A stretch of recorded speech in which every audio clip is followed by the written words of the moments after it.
ইরানের বেসামরিক অবকাঠামোতে হামলা ও যুদ্ধ পরিস্থিতির চরম অবনতির জেরে মার্কিন প্রেসিডেন্ট ডোনাল্ড ট্রাম্পকে ক্ষমতা থেকে অপসারণের দাবি জোরালো হচ্ছে।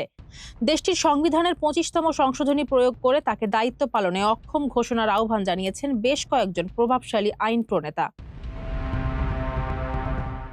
ডেমোক্র্যাট ও রিপাবলিকান উভয় শিবিরের নেতারাই এখন ট্রাম্পের মানসিক ভারসাম্য ও যুদ্ধংদেহী মনোভাব নিয়ে প্রশ্ন তুলছেন। প্রেসিডেন্ট ডোনাল্ড ট্রাম্পের সাম্প্রতিক যুদ্ধংদেহী পদক্ষেপ ও বাগাড়ম্বরের জেরে তাকে পদ থেকে সরানোর দাবি তুলেছেন এক ঝাঁক মার্কিন আইন প্রণেতা।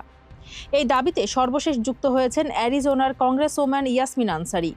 ইরানি বংশোদ্ভূত এই নারী কংগ্রেস সাফ জানিয়েছেন ট্রাম্প একটি বিধ্বংসী ও অবৈধ যুদ্ধকে তীব্র করছেন এবং প্রকাশ্যেই যুদ্ধাপরাধের হুমকি দিচ্ছেন। তার মতে গত 48 ঘন্টায় ট্রাম্পের আচরণ সব সীমা ছাড়িয়ে গেছে। পিছিয়ে নেই মিনেসোটার কংগ্রেসওম্যান ইলহাম ওমরও। ট্রাম্পকে ভারসাম্যহীন উন্মাদ আখ্যা দিয়ে তিনি 25তম সংশোধনী প্রয়োগ ও অভিশংসনের ডাক দিয়েছেন।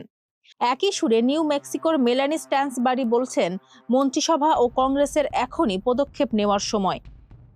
শুধু ডেমোক্র্যাটরাই নয়, সাবেক রিপাবলিকান কংগ্রেসম্যান জো ওয়ালশও ট্রাম্পকে বিশ্বের জন্য কলঙ্ক হিসেবে অভিহিত করেছেন। সিনেটর ক্রিস মার্ফি হুঁশিয়ারি দিয়ে বলেছেন, এই উন্মাদনা আরও হাজার হাজার মানুষের প্রাণ কেড়ে নিতে পারে। মার্কিন পার্লামেন্টের উচ্চকক্ষ সেনেটের ক্রিস মার্ফি একাধিক এক্স পোস্টে ইরানের সুস্পষ্টভাবে যুদ্ধাপরাধ চলছে উল্লেখ করে ট্রাম্পকে পুরোপুরি ভারসাম্যহীন অভিহিত করেছেন। মার্কিন এই সেনেটর বলেন, তিনি যদি ট্রাম্পের মন্ত্রিসভায় থাকতেন তবে তিনি অভিশংসনের পদক্ষেপ নিতেন।